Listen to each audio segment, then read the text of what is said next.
Hello, everybody. It is very nice to see that so many has found their way to this webinar on this Saturday afternoon, which we have here in Europe. So we will be talking about projections and distortions, and we're looking forward also to sharing these thoughts with you and having some discussion afterwards. Let's see. There we are. Now, the term projection can mean many things. Some of us would think about a projector like this one. But projection could also be when you have a landscape and you want to project it onto a surface like a sheet of paper, which is done in this drawing. And then also projection can be of a psychological nature, which was first or best described by Sigmund Freud. Now, let's start with an example from an everyday life, which I think that many of us can sort of recognize ourselves in. Look at this young couple. She is at home on maternity leave with a small baby, and he's coming back from work, and he had promised to pick up a parcel at the shop, but he forgot. And he says, "Oh, I'm so sorry. It was wrong of me. I simply forgot." And then she replies, "Well, you're always like that. You never remember what I asked you to do. How can I ever count on you? You're not reliable." And then he says, "Why are you always so irritable and angry? I cannot bear it."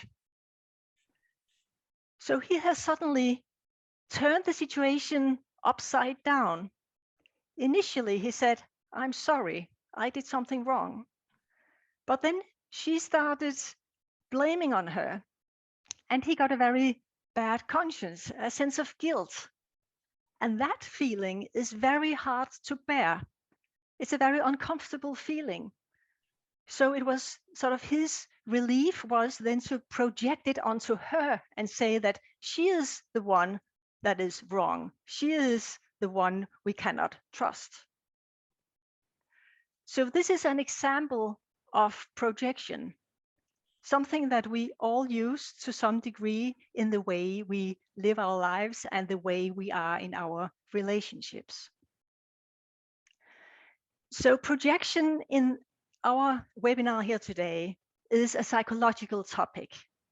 And it actually, within psychology, it has several terms.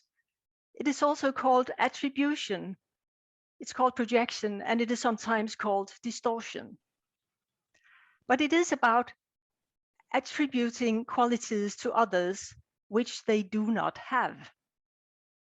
And mostly it would be something negative, and often in a sort of black and white matter. And as I already said, this is something that we all do, but some of us do it more than others. And we do it in situations with close, intimate relationships, friendships, but also in groups of certain sizes and even at societal level. So this is a topic, a pattern of being, which has quite big implications in many circumstances.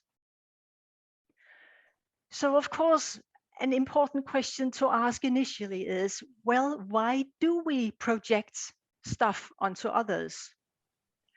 And to make a long story brief, we can say that this is just one of many unconscious defense mechanisms that we have. They are developed in early childhood, when the child realizes that it has difficult emotions like anger or guilt, and the child is looking for ways to handle those emotions. And this is something that the child is then learning. And one way to have like a defense mechanism for difficult emotions is to project them onto things and people around you. And this, during adulthood, it is a way also that we actually keep those difficult emotions out of our consciousness. And it has been said that in a sense, when we project things onto others, It is a way that we are telling ourselves a lie to avoid the psychological pain of that difficult emotion. So it is important in understanding projection, we should also importantly remember that we have vast areas of our emotional life is actually hidden for us, half consciously or unconsciously. And it means that we don't really know that they are there. We are blind to them. But although we are blind to them, they are still there, living in the unconscious parts of our minds, and in that sense, if not controlling us, then at least making a big impact on our way of being in the world.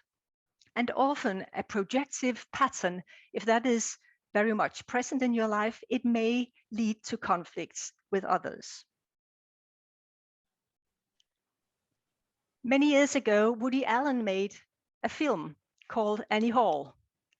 And in this one, he says, well, I don't think I mind psychoanalysis at all. The only question is, will it change my wife?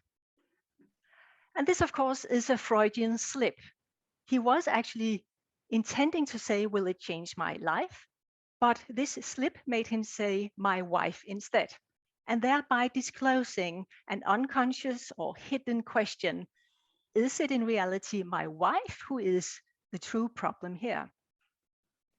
And we could, in this context, consider whether this reflects some kind of underlying projective attitude, that this problem actually hasn't anything to do with me, it's my wife who is the problem.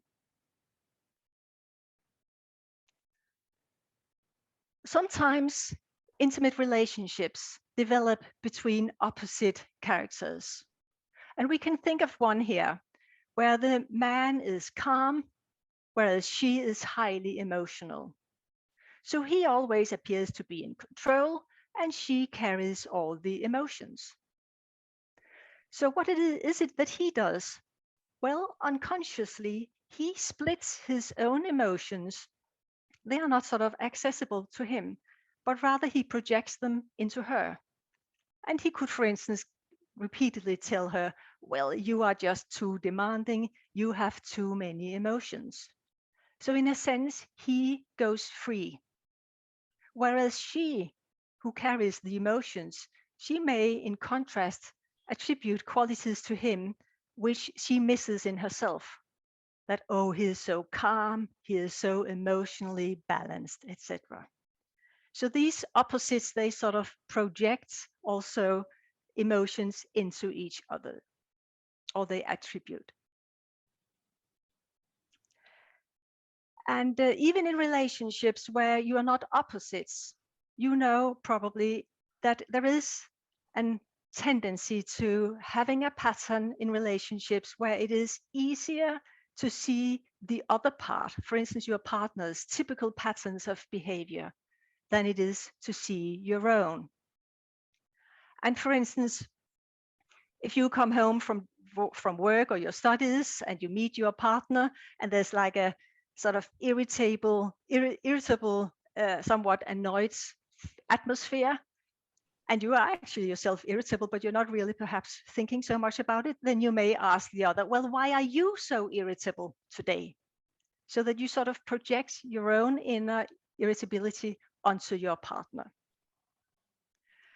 And often you will also know that even in a calmer moment of your relationship, if you sit down and try to talk about, well, how are we doing together? What are our challenges? It isn't so easy. It is often difficult to talk about the other person's characters. And it will often give rise to some kind of defense, perhaps eliciting anger. And you soon get this feeling that, well, feedback isn't so welcome. And also the opposite situation, if your partner wants to give you some feedback, you can easily sense the resistance inside of you, how uncomfortable you feel when you are receiving this feedback. So we have in ourselves psychological defenses that actually try pretty hard to keep up the defense mechanisms that we have, also including our tendency to project. And this leads to situations where experiences are distorted. And it also, we pay a price because not only do we project onto others, but we also block the contact with our own emotionality.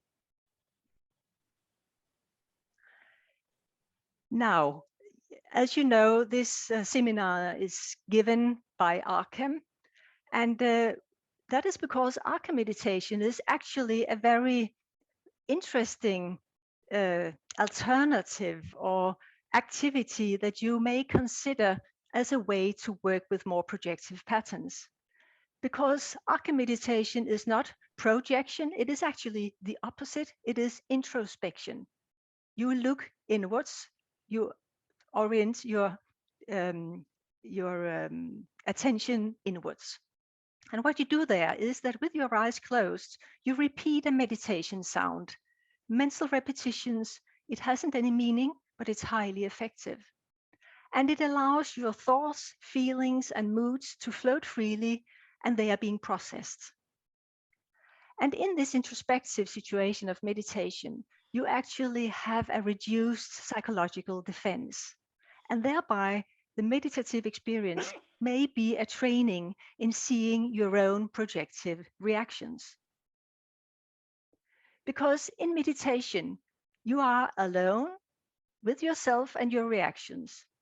You only meet yourself there. There isn't anybody else. So that everything that arises in the meditation originates in ourselves. So in some periods, you may experience in your meditation that you feel restless or irritated, or it is getting bored. You're getting bored by sitting there.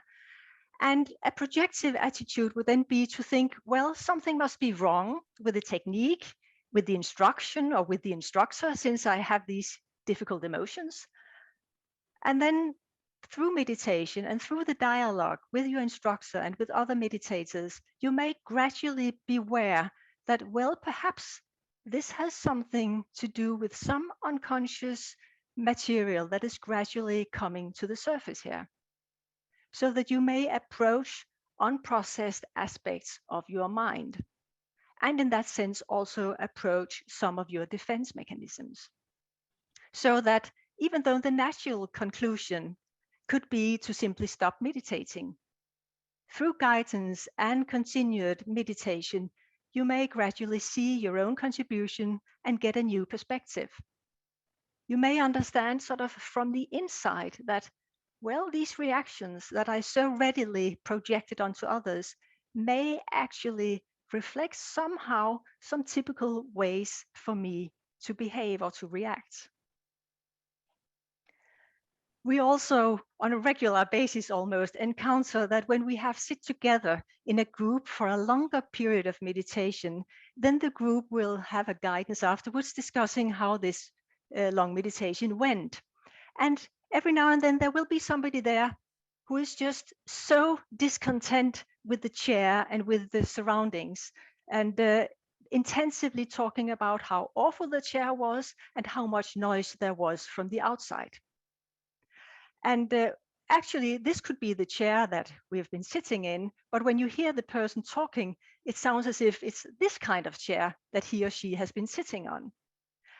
And the interesting thing here is to start trying to find out, well, why are you reacting so strongly to this chair that wasn't so comfortable as you would have liked it to be, or reacting to the noise?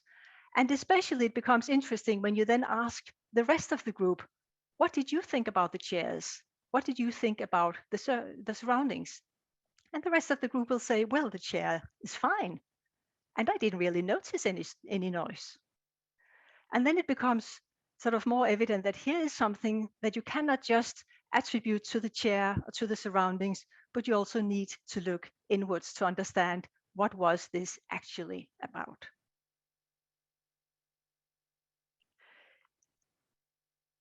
So in Acem is an organization where we do voluntary work, but luckily some of our volunteers also do research. And quite recently, a paper was published about Acem meditation and defense mechanisms.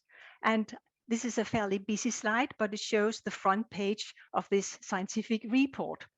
And what happened, or what they present in this paper, is that they did a study on some hardworking people.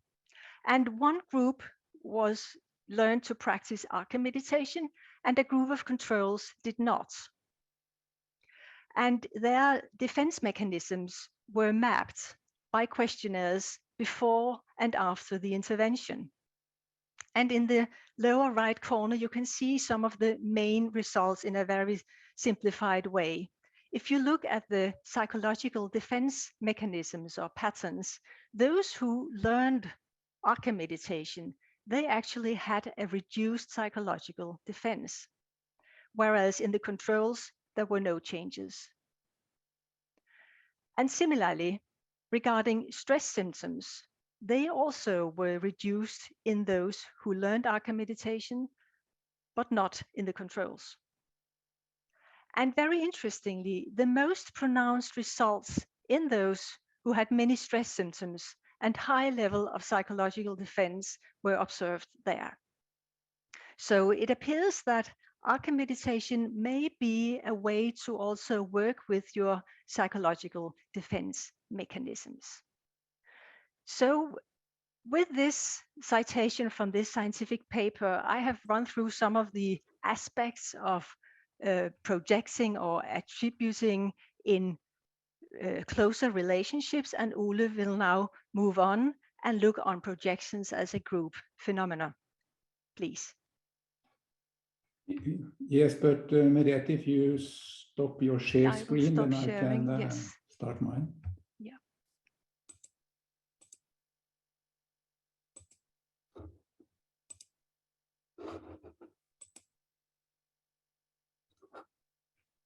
Yes, hello everybody, and thanks to Merete for taking us through projections in individual situations and in relationships.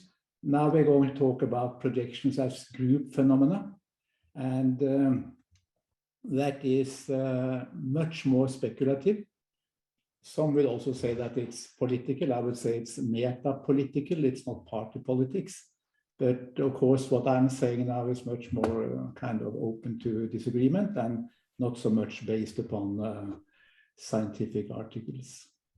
And projections as a group phenomenon is quite interesting. They do really much harm. And you might say that if you want to put some flattering words on what Acem is doing, is that we try to develop some projection consciousness to make people more aware of their projections. And you might say that that is a kind of peace project, as I'm going to refer more to.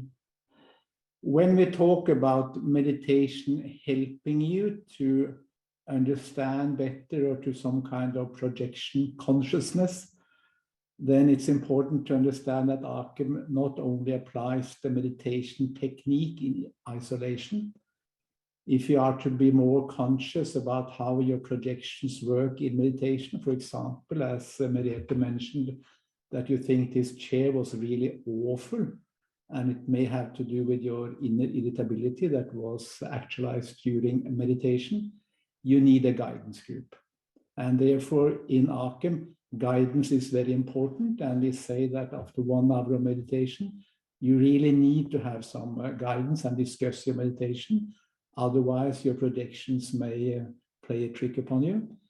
And also, we have the communication course. Acem started early with communication courses because we found that meditation is very good for kind of exposing your projections. But to understand them, that's quite hard, and you may need some kind of group interaction. And then we started the communication course because that is a bit more effective than just guidance. And if you go to a communication course, and we may meet at Halvorsbøle, the Norwegian Retreat Center, on May 21st, when we have the communication course, many people are surprised by the answer to the question. When you say something in a communication group, when you learn most about yourself, when you say something about other persons, or when you talk about yourself. And of course, the answer is not that either or, but it is surprising how much you may learn about yourself and how much the group may learn about you when you say something about other persons. Because if I say something about my reactions to you, what kind of person I think you are, my projections will be quite alive and on the table for other persons in the group to see. When we talk about other persons, we usually have much our own stuff into what we are saying. In Acem, we often, in guidance groups and in all kinds of supervision, communication course, persons may be a kind of subject. And I think that there are two persons in Acem that I met that have this ability to kind of talk about other persons without you hearing the person talking really into what is being said. That you get the kind of projection-free description of other persons. That's quite seldom. And as I say, that's a quite unique thing, that you just see the person being talked about. You don't see the person talking in what is being said. And you may have you need other persons to understand your projections, but you may have a projection barometer inside. And you may, have this thing that if you are driving and listening to music, or if you are kind of very into some kind of talk about your employer or about your work or colleagues or society or politicians or whatever.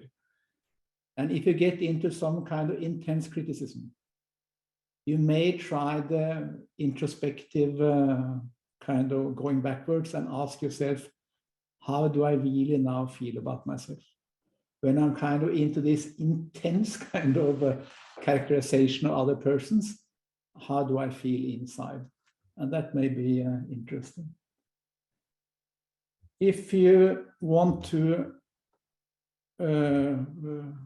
have a good quarrel, you get into this projection escalation that Merete already has talked about, and that you may see on a collective level with big intensity, great intensity.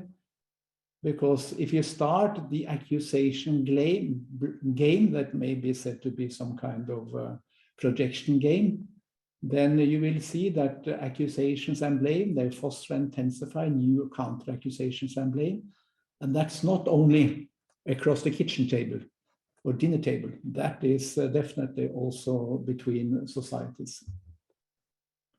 And if you need to have a good war, if you need people really getting into this business of war that is killing other persons, then you require projections. And this was well illustrated during the First World War, because during the first Christmas, during the First World War, the soldiers were sitting in their trenches, and then they heard this Christmas carols from the other side, and they heard singing. And they started thinking that, well, actually nobody is shooting now, so I may try to put my face up and, just look across. And they looked across and they started walking across. And they start meeting persons from the other trenches, and they get into this surprise thing that, well, these are actually nice people. We have been told and thinking that these are monsters, but they are not, they are nice people. And they started playing football and exchanging gifts and everything. And the generals soon understood the point that this is no way of waging a war. You don't want to kill people that are nice. You want to kill people that you think are really bad, that you put all your bad things into. So back to projections and back to the trenches. And this was not repeated later during the war, but that was also because they had killed so many that it was not really possible to feel very nice anymore. And, when it comes to gender and the other sex, it's so easy to kind of think that the other sex is the problem. I mean, there are so many challenges between the sexes, also not without projections. And then, you know, it's so easy to say that because during large parts of history, man has been in power, and then it has been easy for the man's projections to win. And then, you know, the woman is the seducer and put her away and wrap her up. And you have Taliban, you have Bernard Clivau's, one of the founders of monasteries, saying that it's more difficult living with a woman than trying to resurrect someone from the dead. And, you know, with projections, then you get the reversal. Today we have, at least in many Western societies, then you have the male as a sex-mad monster. And then you have got a really interesting development saying that no, all biological sex talk and gender, that's just projections. Nothing is really biological here. It's just projections that they are made. So projections, they are in many places, and it's also a place where people have used projections, our psychology of putting attributes into things as a way of explaining religion. And some persons have been saying that religion, that is an dumheit, that's a kind of not original sin, but original foolishness, that something has gone wrong with humanity, since humanity from the outset invented religion. That some persons have been saying that God does not exist is something we know. God is a kind of superhuman projected into heaven. So this is a kind of standpoint where you say, you know, that there is no God, but there are lots of humans projecting the need into a figure that they call God. And that's the kind of atheist solution. But of course, then you also have persons who have been believing in God, but then make God into the figure that you need, in the sense that I pray for God to do what I want and I need, and when something happens, I feel that that's God's will. One of the big mafia bosses, that was Italian mafia bosses, that was caught some years ago, Provenzano, he usually said as a kind of formula for ordering a person to be killed that let God's will happen. And as Provenzano was a religious person, it may happen that he believed in this, that when he had a wish for someone to die, that was also something that God would join in and help him to kind of execute. And then you have a kind of interesting thing, because many persons have been saying, you know, that religion, that's the origin of many bad things happening, because all the persons that we then call infidels, those who do not believe what we do believe, they are bad persons and should be prosecuted. And of course, it's true that religion has been a kind of central point in many wars, but also atheism has a kind of potential for perhaps even more dangerous projections. Because if I believe in God, I also may believe in the devil, in Satan, and they are in some kind of metaphysical sphere. And if I believe in God, I think that most persons will think that it's hard to, you know, do away with God, and then it's hard also to do away with the devil and with all kind of evilness in the world. But if you are an atheist, then all the evilness in the world is here. It's not out there in some kind of metaphysical sphere. So then you have persons in the world that are kind of carrying all this evilness with them. So if we could do away with these people, and you know, Hitler believed that there was something called a final solution, and that would be a final solution not only about the Jews, but it would be a final solution about all the evilness that we put into the Jews. So then we could, you know, perhaps get away with Satan. And he, you know, had 20 million people killed, not only Jews, but also other persons that were considered some kind of carriers of the evil thing. And then you have Stalin, and he kind of defines large groups of people that carrying around with kind of the evil, the Satanist thing on earth, and kulaks and all kind of landowners. And then you have Mao with class enemies and the kind of same kind of thinking. So this is also dangerous, and projections. It's really an important element in understanding mass murder, and it's also kind of what you might call propaganda. And then you get into this thing that if you start believing that evil is not something that is embodied in Satan up there in the sky or wherever, but it is something that is manifested here on earth, then you may start now not only thinking that I should do away with all the evil people, but I should do away with all the evil things that they have created. So then in China, we got the Cultural Revolution, that now we really got into doing the job and get all the kind of cultural artifacts and whatever that is a trace of former cultures. You have the Banyan statutes in the Taliban smashed in Afghanistan. You have iconoclasm, schism through all kinds of religious history. And then you have some kind of modern thing that is the cancel culture, that also is this belief that if you just do away with the statues, then we also may do away with something that the statues symbolize and all the kind of evil things. And you might say that this is a never-ending story.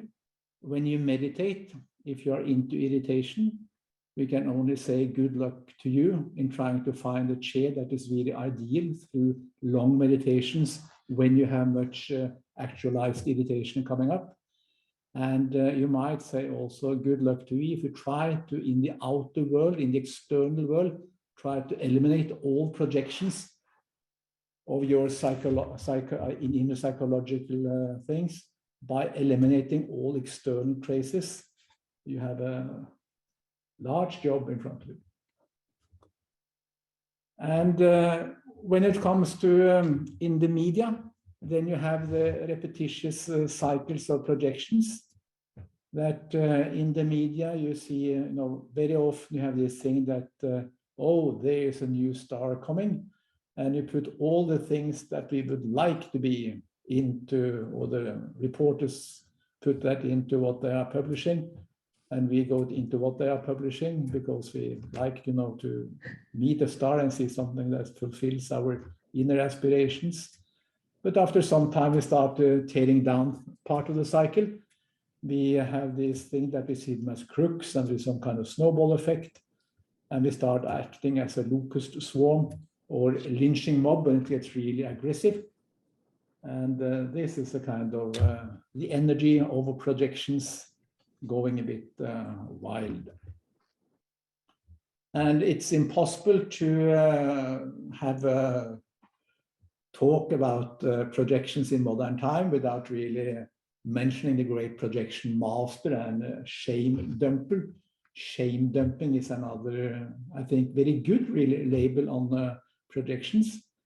And the thing about Donald Trump is that he is, in his way, he is quite intelligent, and he has this ability that there is a kind of kernel of truth in what he is saying. So he has this, you might say, sociopathic tendency, also sociopathic intelligence, that you see very clearly the weak points of other persons, and then you exaggerate and you put these labels on them, and you call her crooked Hillary. Right.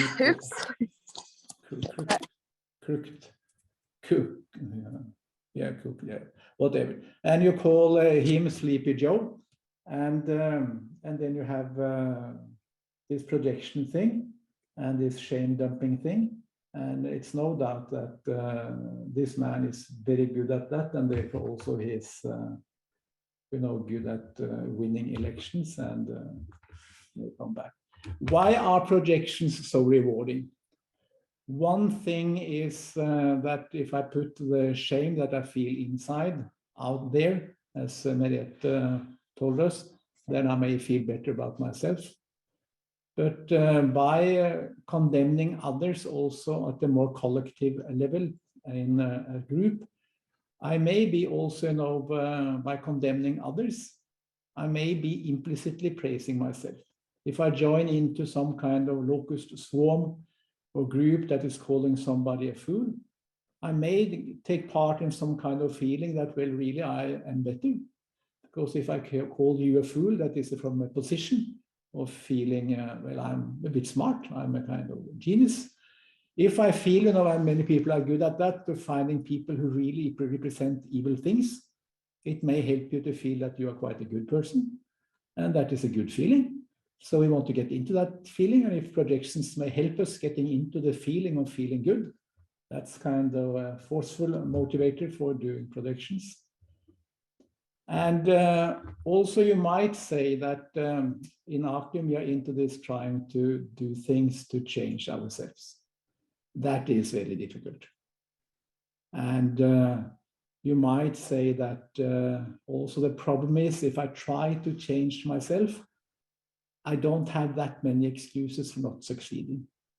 It's and therefore we normally say, don't make yourself into trying to change radically. Try to change a little, because then there is a little hope that you might succeed. And there is a paradox that sometimes it is better to try to change the world. Because if I try to change the world, I will not, of course, succeed, but I will have an excuse. Because if I feel that the world is a bad place, I put perhaps some projections also into the world, but we also have lots of problems without needing to project into the world, but we try to change the world. Then when we're not succeeding, that's very understandable, because it's a big task. And also then I may just add a little more projection that the reason why I didn't manage to change the world, it was really that it was worse than I thought. So it's really a bad place because I did not manage to do anything to change it.